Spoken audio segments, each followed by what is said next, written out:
नमस्कार, मी Kiran Palkar. Crime diary news channel मध्ये आपले स्वागत आहे.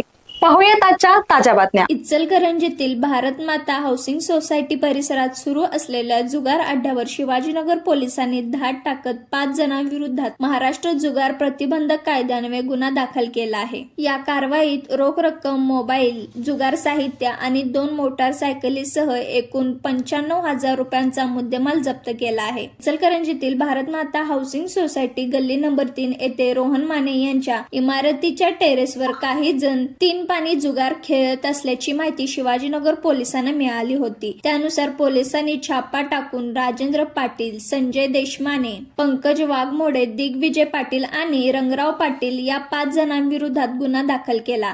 या कारवाई दरम्यान आरोपींकडून रोख रक्कम, विविध कंपन्यांचे 5 मोबाईल हँडसेट, जुगार साहित्य तसेच 2 मोटारसायकल असा एकूण 95,000 रुपयांचा मुद्देमाल जप्त करण्यात आला आहे.